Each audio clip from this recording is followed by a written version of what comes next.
প্যারা প্যারা প্যারা এত পরিমাণ প্যারা কালকে থেকে আমার মাথার ভিতরে ঘুরতাছে। কালকে কালকে রাত্রে ফোরবি কেনার পরে আমি কখনো স্টান্ট করি নাই। এই 5-6 দিন ফোরবি কেনার পরে স্টান্টে ধরিও নাই। তো কালকে রাত্রে 24 নম্বর রোডে গিয়ে আমি রোলিং মারা ট্রাই করতেছি, তখন আমার রোলিংটা হইতাছিল না। তো কি করব আমি, ওইখানে আরও কিছুক্ষণ প্র্যাকটিস করছিলাম, হালকা একটু হয়, তারপর আর হয় না। মানে ভাবছিলাম যে আমি পারি না, হয়তো এই জন্য হয় না, কিন্তু না, বাইকের একটু প্রবলেম দেখতেছি আমি। চাকাটা নিচ থেকে ছেঁচড়া যায়, মানে বল রেসারের সমস্যা কিংবা টির সমস্যা, এরকম একটা সমস্যার জন্য বাইকের নিচ থেকে ছেঁচড়া যেতেছে। দ্যাটস ওয়াই রাত থেকে আমার মাথাটা খুবই নষ্ট, কেন আমার ফোরবি বাইক দিয়ে স্ট্যান্ড হবে না। দ্যাটস ওয়াই আমি সকালে চলে আসছি ডিয়াবাড়িতে আসার পরে আমি বেশ কিছু রাস্তায় রোলিংয়ে ট্রাই করলাম। রাস্তা ঠিক ছিল, রাস্তার সাথে আমার চাকার ভিড় খায় না, মানে ছেঁচড়া চলে যায়। তখন আমি ভাবলাম হয়তো আমার বাইকে হাওয়া একটু কমাইতে হবে। দ্যাটস ওয়াই আমি একটু হাওয়া কমাইলাম।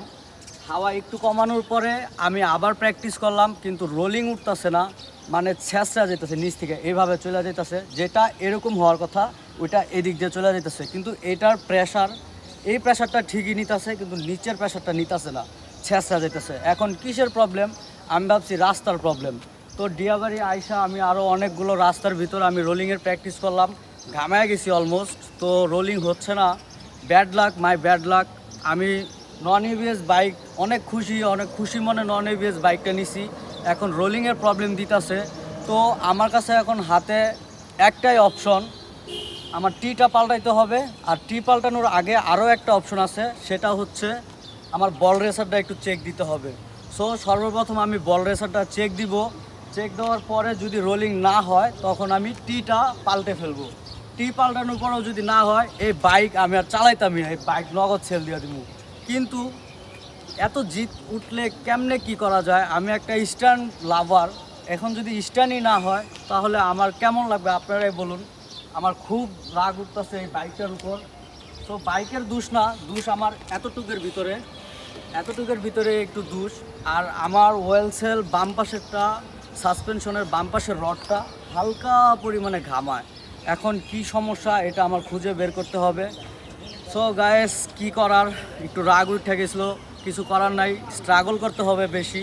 স্ট্রাগল না করলে আপনার সাকসেস হওয়া যাবে না। সো আমার রোলিংয়ের জন্য প্রচুর পরিমাণে স্ট্রাগল করতে হবে। ইনশাল্লাহ এই বাইক দিয়ে আমি একদিন রোলিং মেরে দেখাবো। আর ড্রিফটিং হয় খুব সুন্দর, তারপরে আপনার বার্ন আউট হয় খুব সুন্দর। বেসিক্যালি আউটফিটের যত স্ট্যান্ড আছে সেগুলো পারফেক্টভাবে হচ্ছে। সো এখন কি করার, হাওয়া কমাইতে কমাইতে আমি একবারে কমায় ফেলছি, এখন যা চালায় যাব সেই সেই ইয়াটাও নাই। এখন চাকার উপরে ক্ষতি হয় কিনা জানি না। একটু ক্যামেরাটা সামনে আনো, একটু কাছানো, চাকার কাছানো।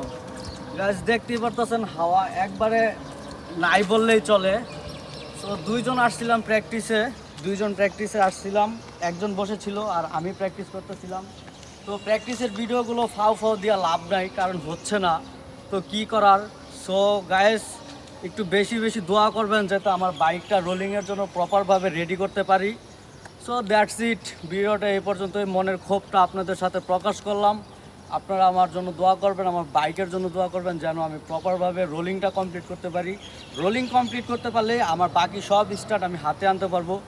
রোলিং কমপ্লিট হওয়ার পরে আমি পিছনের ব্রেক ক্লিপার লাগিয়ে হ্যান্ড ব্রেক সেট আপ করবো। সো অনেক লম্বা কাহিনী, ভিডিওটা এ পর্যন্তই থাকুক। সবাই ভালো থাকবেন, সুস্থ থাকবেন। খোদা হাফেজ। এই হাত, আসসালামু আলাইকুম।